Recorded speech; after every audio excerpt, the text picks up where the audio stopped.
Hola mis amados hermanos, en este momento vamos a tener un estudio sobre las dádivas de Jesús y vamos a profundizar un poquito más sobre lo que el Señor Jesús hizo para con cada uno de nosotros. Hay 7 dádivas que Dios nos ha dado a través de Jesucristo y debemos tomar en presente lo que Jesús ha hecho en nosotros y sobre todo lo que nosotros podemos tener y utilizar por la gracia de Dios en Cristo Jesús. Esta obra ha sido perfecta y muchas de las ocasiones hemos caído en algo que no es bíblico, centrarnos única y exclusivamente en la salvación. Hay cosas en las cuales nosotros debemos empezar a trabajar y capacitarnos para continuar con la palabra de Dios como el único instrumento para llegar a ser bendecidos por Él. Vamos a ver entonces 7 dádivas de Jesús. Abra su Biblia en Mateo capítulo 11, versículo 28, y vamos a ver lo que dice Jesús en lo que está haciendo, lo que actúa en nosotros, en nuestras vidas. Dice la palabra de Dios: venid a mí todos los que estáis trabajados y cargados, y yo os haré descansar. Ahora, aquí nosotros debemos entender ¿qué clase de descanso es el que nos ofrece el Señor Jesucristo cuando vamos a Él? Hay el descanso material, hay el descanso espiritual, el descanso familiar, el descanso de salud. Ninguna de ellas podemos ponernos en apuros para que nosotros mismos vayamos haciendo. Tenemos que dejar todo, absolutamente todo, en las manos del Señor. No queda nada pendiente ni nada para lo que nosotros podamos hacer sin la voluntad de Dios. No se olvide que se ha pedido que Él tome el control. No puede usted seguir caminando en aflicciones, en sufrimientos, en dudas o inseguridades. Si usted le dice: Señor, toma el control de mi vida, entonces Jesús hará la obra en cada uno de nosotros de acuerdo a su voluntad. Mas nosotros lo único que tenemos que hacer es seguir persistiendo en la palabra, seguir alimentándonos de la Biblia para ir fortaleciendo día a día las promesas que Dios tiene. Imagínese usted tiene un problema en su hogar, usted se levanta en la mañana y lo primero que hace es pedirle a Dios que le bendiga por tal o cual situación. Y entonces Jesús tomará control y usted tendrá un día de bendición porque ha creído que Jesús tiene el control de su vida. Cuando sentimos amargura, cuando sentimos desconfianza, cuando empezamos a descontrolarnos, entonces es el momento que debemos decir: oh Dios mío, perdóname, estoy tomando el control yo de mis problemas. Si Jesús me ha dicho que vayamos a Él y dependamos única y exclusivamente en su mandamiento, toma el control. ¿Puedo seguir el peso de mis preocupaciones? Pues no, las preocupaciones tienen que quedar en la cruz, en las manos de Jesús, para que nosotros podamos caminar seguros y podamos desenvolvernos tanto espiritualmente como materialmente de acuerdo a la voluntad de Dios. Pero esto necesita no ingrediente, sino una manera de ser y pensar. Jesús dice: ved la semilla de la mostaza. La semilla de la mostaza es una semilla tan pequeñita como la cabeza de un alfiler. Pero esa semilla, puesta en un terreno, crece, y muchas las veces crece mínimo de unos 52 metros de alto. Pero ¿qué fue necesario para que la semilla crezca? En primer lugar, la fe, el terreno; en segundo lugar, el agua. Y entonces esa semilla crece y se hace más grande, aún más que una persona. Si tenemos fe, nuestra fe irá creciendo día a día. Y si no tenemos ese valor para tener un proceso continuo de fe, lo que debemos hacer es tomar la palabra de Dios y empezar a leer nuevamente para que esa fe no mengue ni tampoco se pierda, sino que día a día vaya creciendo. Luego dice el versículo 29, llevad mi yugo sobre vosotros y aprended de mí, que soy manso y humilde. ¿Qué es el yugo? El yugo es cuando siembra el campesino, tiene en el arado, tiene los dos bueyes a un lado y a otro, y en la mitad hay un palo que está puesto a la cabeza del animal y en el centro el arado. Cuando el Señor dice, llevad mi yugo, nos está diciendo que nos estemos caminando junto a la cabeza de Jesús, que los dos vayamos juntos y nuestras vidas irán poniéndole el cerco. Y sabe una cosa, que generalmente en la yunta, en el ganado, cuando va a arar, hay un buey que conoce el camino y el otro que no conoce, pero tiene fuerza. Y Jesús dice, yo soy el camino y la verdad. Nosotros tenemos que andar junto a Jesús, uncidos con Jesús y ungidos con el Espíritu de Dios para caminar en el verdadero sendero que Dios ha trazado en cada uno de nosotros. Un buey no puede separarse del otro buey porque está uncido, lleva un yugo, los dos van juntos. Y Jesús conoce el camino y nosotros podemos tener el poder, la fuerza, a través de la fe, de la seguridad que aquí el Señor Jesucristo nos está diciendo que estemos llevando el yugo junto a nosotros. Dice, aprended de mí, que soy manso y humilde de corazón. La mansedumbre, la humildad, tiene un significado muy profundo dentro de nuestros corazones. La mansedumbre es escucharlo a Dios. Y nunca decirlo, ¿por qué, Señor, me suceden estas cosas? Sino la mansedumbre es, Señor, esa es tu voluntad, y entonces voy a resistir. Tú sabrás por qué haces esto conmigo, pero necesito caminar en el yugo junto a Jesucristo. Dice luego que soy humilde de corazón. La humildad es el ingrediente importante para no rebelarnos, para no alzar nuestra voz en contra de Dios, sino decir, Señor, yo voy a hacer lo que tú quieras. Si el Señor en un momento nos ha de bendecir, pues bendito sea el Señor. Si el Señor hay un momento que nos manda una prueba, alabemos a Dios. En todo momento estemos alabando al Señor. Esta es la primera dádiva que Jesús nos da, a estar siempre junto a Él, buscar siempre su voluntad y someternos a Él en legítima y única voluntad que debemos tener. Ya nuestra voluntad ya no está en nosotros, está en las manos de Dios. Mi voluntad es pecadora, mi voluntad es perniciosa, mi voluntad es caprichosa. Mas la voluntad de Dios en Cristo Jesús es segura, perdona y es humilde. Jesús fue humilde. Él nació en humildad, vivió en humildad, pero volverá como rey. Así, pues Dios quiere que aprendamos a caminar con Él en perfecta humildad. Todas estas cosas que suceden en el mundo no son porque se les ha ido de la mano al Señor. Son situaciones por las cuales Dios de una u de otra manera tiene que llamarnos la atención. Generalmente, nosotros como cristianos hemos pasado por tiempos difíciles y ya cuando todo lo que aquí en el mundo se ha agotado, ya no hemos podido hacer absolutamente nada. Entonces, quitando a un lado el orgullo, hemos levantado nuestros ojos al cielo y podemos entonces escuchar la palabra de Dios, podemos escuchar la voz de Jesús que nos dice, aprended de mí, que yo soy manso y humilde. La primera dádiva del Señor es que Él siempre estará con nosotros. Nosotros estaremos tomados, uncidos, cabeza con Jesús, para caminar y hacer surcos en esta tierra, para abonar, para suavizar la tierra, para quitar las piedras, para que la semilla de la palabra de Dios vaya haciendo su efecto ante otras personas.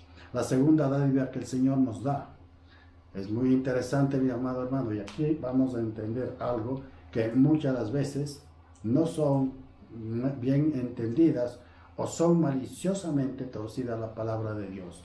Vamos a Marcos al capítulo 12, 27, en donde vamos a mirar cuáles son las responsabilidades que nosotros tenemos como cristianos. Estos versículos traen mucha discusión, sobre todo dentro de la religión católica, en la cual la religión católica dice que Pedro tiene las llaves del cielo. No es así, mi amado hermano, es lo más falso que puede haber dentro de la verdad de la palabra de Dios. Marcos, el capítulo 12, versículo 27. Pero respecto a los muertos que resucitan, ¿no habéis leído el libro de Moisés que le habló diciendo en la zarza, diciendo: yo soy el Dios de Abraham y el Dios de Jacob, el Dios de Isaac? Dios no es Dios de muertos. ¿Por qué damos esta lectura inicialmente? Por un gran principio, que Dios no es Dios de muertos. Dios es Dios de santos vivos. La santidad no está cuando usted muere. La santidad tiene que estar mientras nosotros vivimos. El muerto ya está muerto, no tiene nada que hacer. El vivo, el santo, la santidad significa ser apartados para la gloria de Dios. Nosotros como hijos de Dios somos apartados para el servicio a Dios. Entonces tenemos que caminar para santificar el nombre de Dios. La santidad es apartar. Un lugar puede ser santo o puede ser del mundo.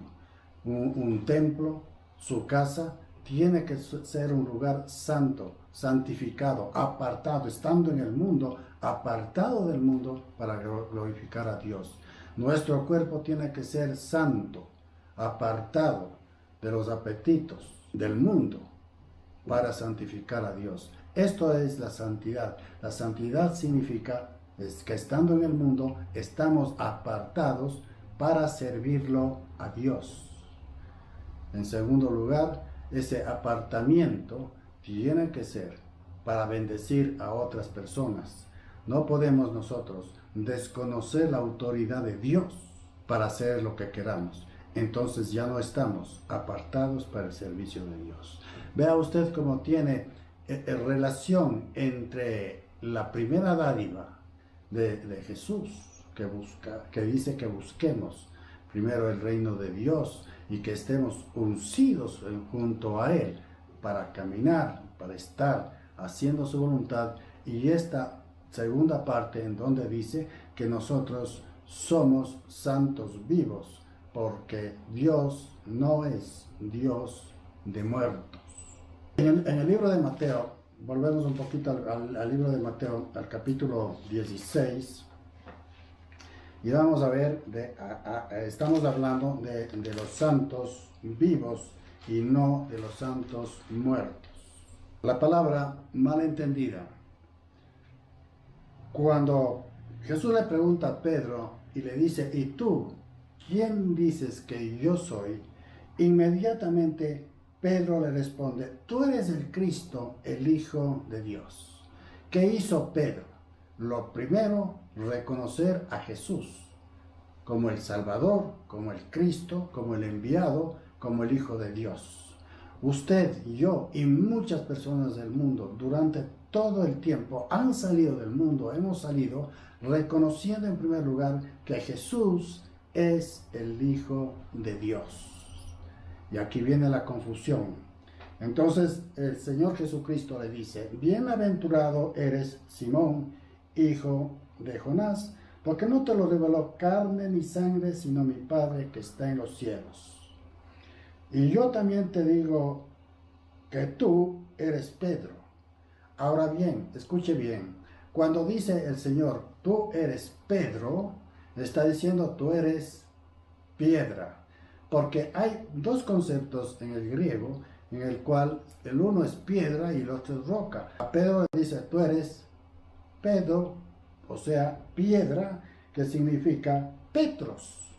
En cambio, Jesús, cuando inmediatamente, una vez que reconoce Pedro que Jesús le reconoce que él es piedra, y dice Jesús, hablando de sí mismo, dice, sobre esta roca edificaré mi iglesia. ¿Cuál roca? Pedro no, está hablando de él mismo, de sí mismo está hablando Jesús, y dice, sobre esta roca edificaré mi templo.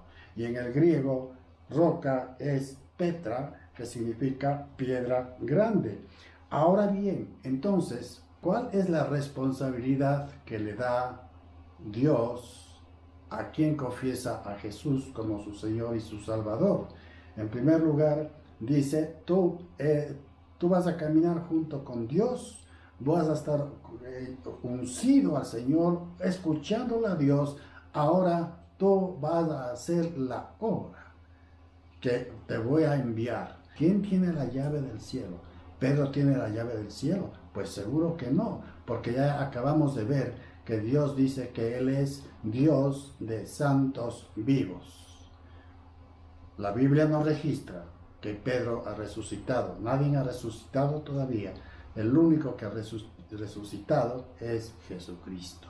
Todos duermen hasta el tiempo final. Entonces, dice el Señor, a ti, Pedro, te daré las llaves del reino de los cielos. Mire usted la importancia que ahora da al creyente, al que confesó que Jesús es su Señor, le da la responsabilidad para que Él sea el portador de las llaves del reino del cielo. Usted como hijo de Dios, como seguidor del Señor Jesucristo, ahora usted tiene las llaves del reino de Dios. Entonces, ahora ya vemos que no es que Pedro tiene la llave. Todos los cristianos tenemos las llaves del reino de Dios para dar a conocer las verdades espirituales.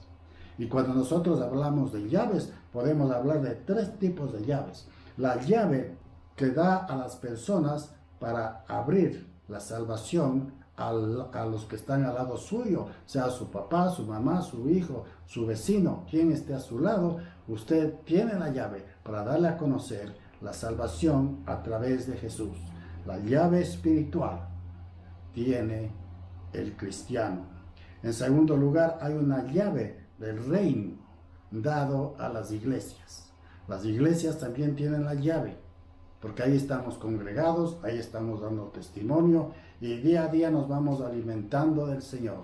Es en donde nos reconocemos el uno al otro y somos la luz de un mundo que vive en oscuridad. Y la tercera llave la tiene Jesús.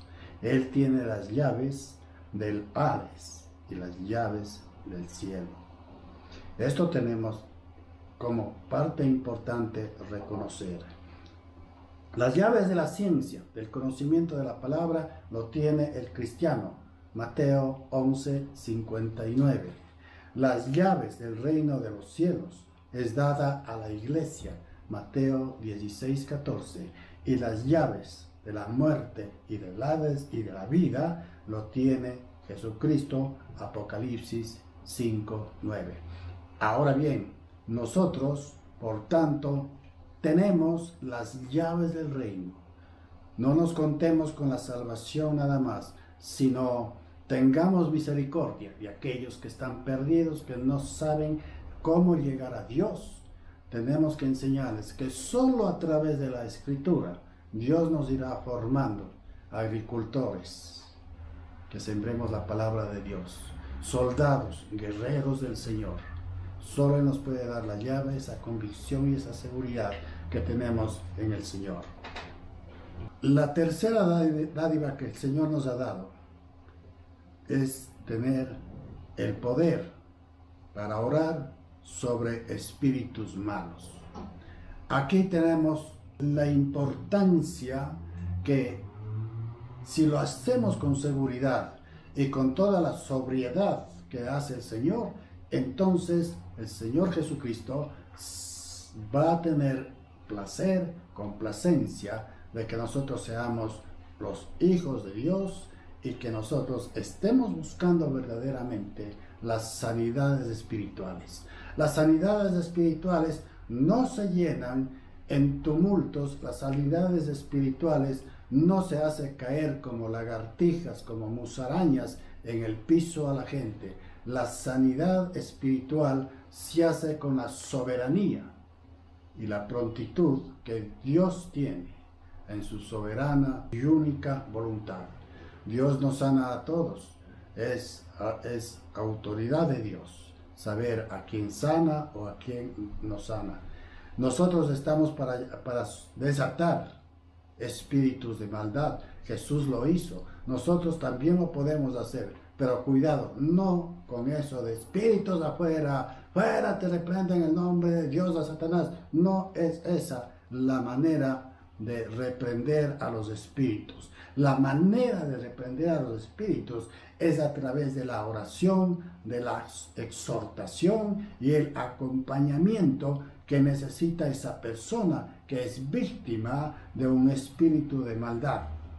Toda mentira, toda fornicación, robo, cualquiera de esas cosas podemos sacar a través de cambiar la manera de pensar de la persona. En donde hay robo, saque el robo y póngale honradez. Donde hay espíritus de Satanás, saque esos espíritus y meta un solo espíritu, el Espíritu de Dios, en la vida de esa persona. No es un lavado de ese cerebro, es un cambio de actitud de la persona. Bien, entonces ahora vamos a la cuarta dádiva. Como cristianos somos portadores de agua. Dios nos dice, Jesús, ¿recuerdan ustedes cuando Jesús sanó a la mujer samaritana?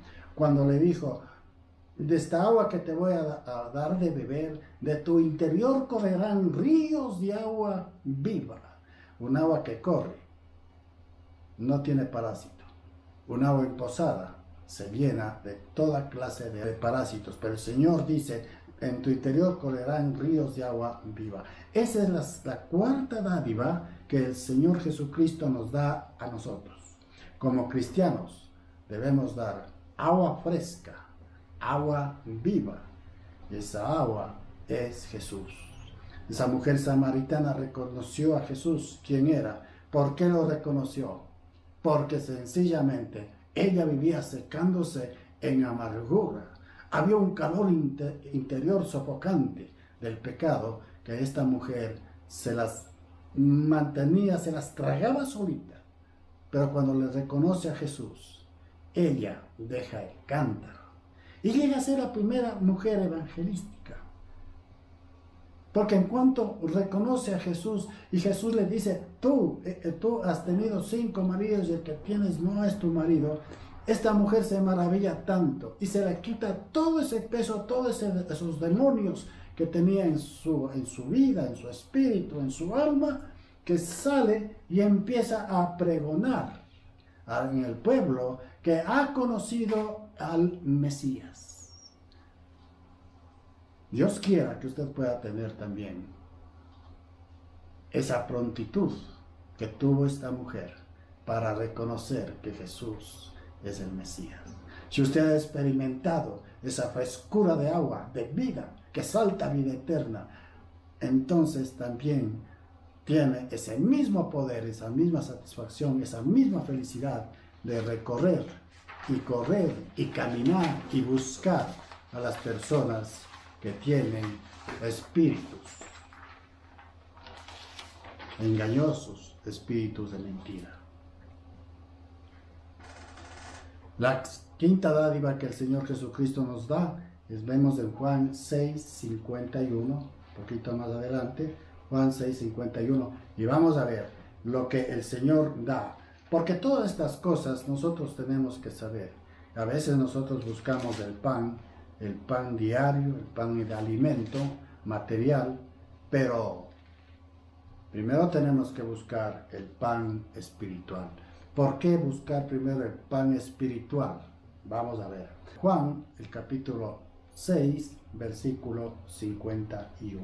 Y yo soy el pan vivo que descendió del cielo. y si alguno comiere de este pan, vivirá para siempre. Y el pan que yo le daré es mi carne, la cual yo daré por la vida del mundo. Cuando el Señor está hablando de que Él es el pan de vida, nos está recordando que el pan, que el maná que comían en el desierto, era algo tan pequeñito, pero sin embargo, ese alimento los mantenía continuamente completos en cuanto a la parte material. Habían comido el maná.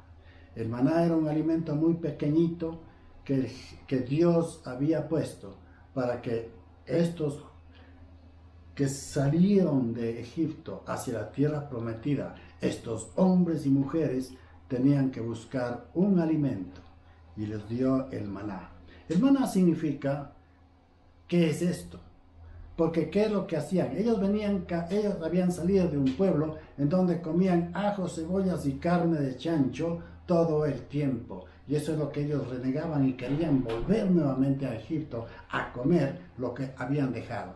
Y cuando Dios les dice, ahí está el pan, ellos dijeron, ¿qué es esto?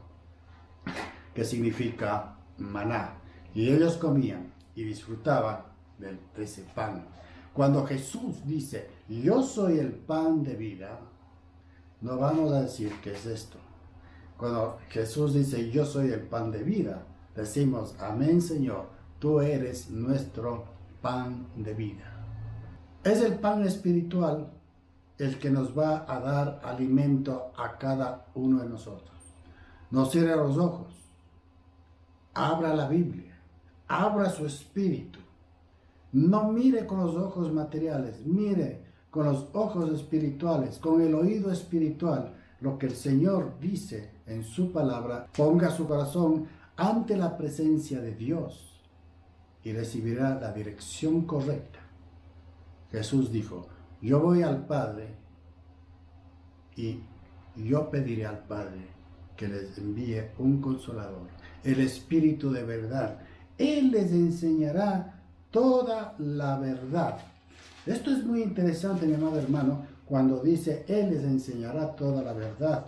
A veces no entendemos la palabra de Dios, pero si nos sujetamos al Señor, entonces la verdad está en la palabra, no está en mi ansiedad, no está en mi corazón. La verdad está en Dios. Tenemos que vaciarnos de todos sus prejuicios religiosos, de costumbres, de tradiciones, para que justamente el Espíritu de Dios haga su obra en cada uno de nosotros.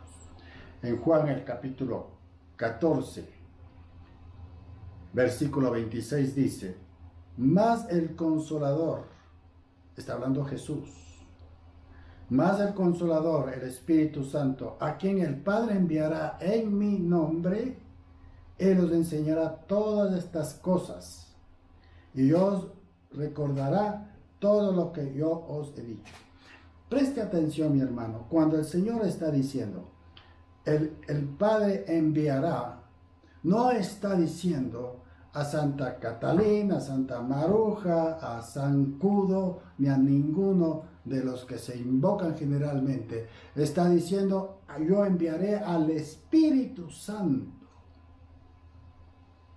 Si nosotros creemos en los horóscopos, si nosotros estamos convencidos de que hay santos que van a interceder por nosotros, entonces no hemos recibido a Jesús o sencillamente necesitamos seguir creciendo más en el Señor para que el Espíritu de Dios que mora en nosotros siga perfeccionando la obra para la cual Jesús vino aquí en la tierra.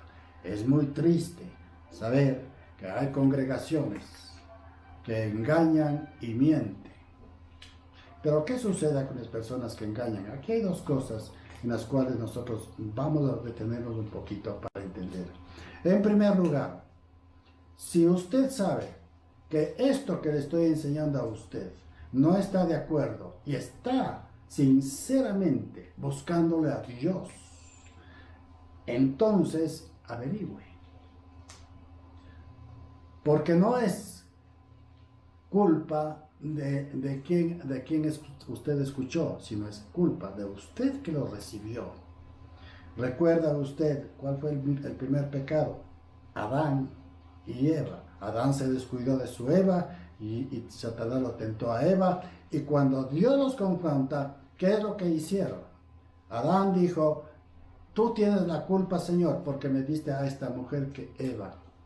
Eva se dio la vuelta y dijo: no fui yo, Señor, fue Satanás. Y empezamos a darnos la vuelta y a ver los culpables.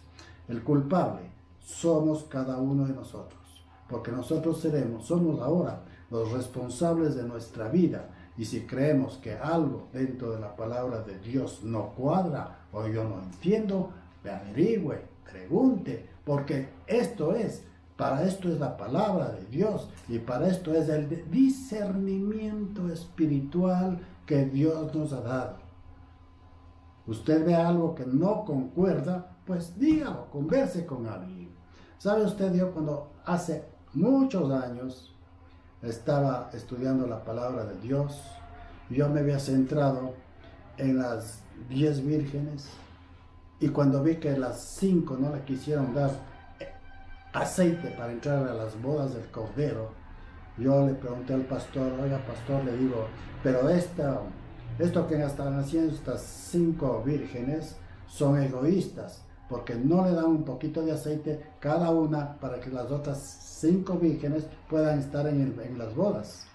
Entonces ahí entendí yo, y me explicó y me dijo: es que el aceite es el símbolo del Espíritu Santo. Yo no le puedo dar a nadie el Espíritu Santo. Cada uno tiene que recibir la unción del Espíritu Santo. Esto es un simbolismo de estas mujeres sensatas e insensatas. Las unas estaban llenas del Espíritu Santo, las otras no tenían el Espíritu Santo y nadie los podía dar, porque eso es responsabilidad de cada creyente, de cada uno que cree en el Señor. La sexta dádiva que el Señor da. Muchas personas, la ciencia, la humanidad se preocupa constantemente de tener una vida eterna y prolongada. La ciencia está buscando cómo vivir más y más, pero no hay otra cosa más precisa que para vivir eternamente es acogernos a la voluntad de Dios.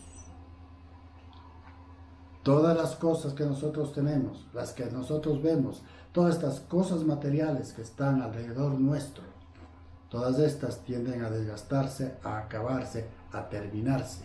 Pero entonces queremos la eternidad, pues tendremos que buscar al eterno en la sangre de Jesús.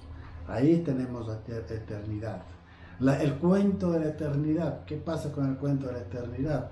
Se venden cremas, se venden comidas, se hacen ejercicios y todas esas cosas. Las cremas, los laboratorios ganan mucho dinero por causa de la mentira. Los gimnasios también ganan mucho dinero por estar haciendo ejercicios. Y todos están buscando de alguna manera prolongar un poco más la vida. Pero no le prolongue un poco más la vida. Prolónguelo para siempre la vida, porque esto es lo que Jesús vino a darnos, vida eterna. ¿Por qué debemos creer a Jesús? ¿Por qué yo no creo en lo que en San Jerónimo, por poner un nombre? Porque Él no ha venido del cielo. El único que bajó del cielo es Jesucristo. Yo vengo del Padre y yo voy al Padre. A mí me encanta el Evangelio de Juan, porque es un evangelio plenamente, netamente espiritual. Yo vengo del Padre y yo voy al Padre. Y yo le agradezco al Padre, dice, oro para que ninguno se pierda. Esta es la vida eterna que Dios nos ha dado a través de Jesús. Nos ha demostrado Jesucristo que Él venció la muerte. En Hechos del capítulo 1 nos relata que justamente Jesús, luego de haber resucitado, Él continuaba durante 40 días entre sus discípulos. Él estaba dando las últimas instrucciones. Ahí había una curiosidad. Señor, ¿y cuándo vas a retornar? ¿Cuándo será el fin? Y en la autoridad de Jesús, en la verdad de Jesús, le dijo, esa potestad no es mía, es solamente de mi Padre. Solo mi Padre sabe cuándo va a ser. Pero sí nos dice y nos da una advertencia y dice, mirad la higuera. La higuera es un árbol que representa al pueblo judío. La higuera seca es cuando hay ausencia de Dios. Pero dice, mirad la higuera, cuando empiezan sus hojas a crecer, entonces quiere decir que ya va a haber fruto. El Señor nos está buscando. El Señor va a buscar constantemente en su misericordia que todas aquellas personas, como usted, como yo, blasfemos, pecadores, necesita que su evangelio sea difundido, dice, desde Judea hasta el fin del mundo. Si usted le pregunta a Dios, ¿por qué Dios no vienes y no terminas? Pues es mejor que se quede callado y empiece a buscarlo a Dios.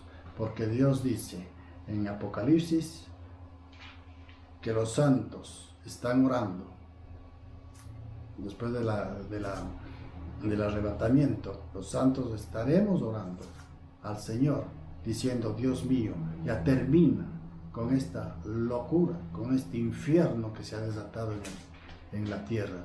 El Señor dice, no, mientras no se completen el número de los hermanos redimidos. Cuando usted piensa y dice, Señor, ya ven, es mejor que usted diga, Dios mío, para que tú vengas, tengo que buscar más redimidos para completar el número de los que te han de alabar eternamente. Eternamente. Y la séptima dádiva que Dios nos ha dado en Cristo Jesús, la herencia de paz. Si nosotros hemos creído en todas sus promesas y hemos recibido esa certeza que solo la sangre de Cristo nos lava de pecado, que solo su palabra de mansedumbre y humildad nos da paz, entonces podemos decir, Señor, gracias porque tú eres el centro de mi vida, la razón de vivir. La paz de Jesús es eterna. ¿Por qué? Porque Él es eterno. La paz de Jesús santifica a todo aquel que en Él cree. ¿Por qué? Porque Él es santo, santo, santo, 3 veces santo es Jesucristo. Él suplirá toda nuestra necesidad, pero acerquémonos a Dios. Si estas 7 experiencias le han servido a usted para despertar ese deseo de seguir sirviendo al Señor, que este sea el momento en el cual haga un compromiso con Dios para que Dios le ayude. El Espíritu Santo que está en su vida, entonces empezará a orar en usted y darle esa seguridad, darle sabiduría y darle fuerza para continuar pregonando el Evangelio. Recuerde que usted tiene la llave y recuerde a usted que tenemos que dar frutos, frutos de arrepentimiento y frutos de misericordia para con quienes no conocen a Jesús. Oremos. Padre amado, gracias Señor en este momento por este maravilloso caminar, Señor, en su palabra. Gracias, Señor, porque hoy hemos visto un paisaje perfecto y hermoso que debe estar dibujado en cada mente de nuestra, Padre amado, para hacer su voluntad. Necesitamos estar con Jesús, recibir su aura, caminar, Padre Santo, como Jesús anduvo.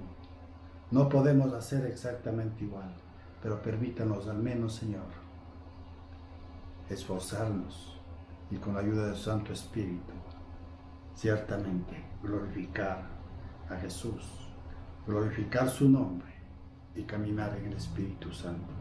Bendiga, Padre amado, a cada uno de nosotros. Hemos recibido, Señor, estas 7 dádivas preciosas que Jesús nos ha dado en su venida, Padre amado. Y no podemos decir que se ha ido, porque Él está en la iglesia, en donde se invoca el nombre de Jesús. Dice, ¿dónde están 2 o más en mi nombre? Allí estaré. Aquí está su Señor presente y queremos su bendición y sobre todo, Padre amado, caminar buscando sus huellas. En el nombre glorioso de Jesús. Amén y amén.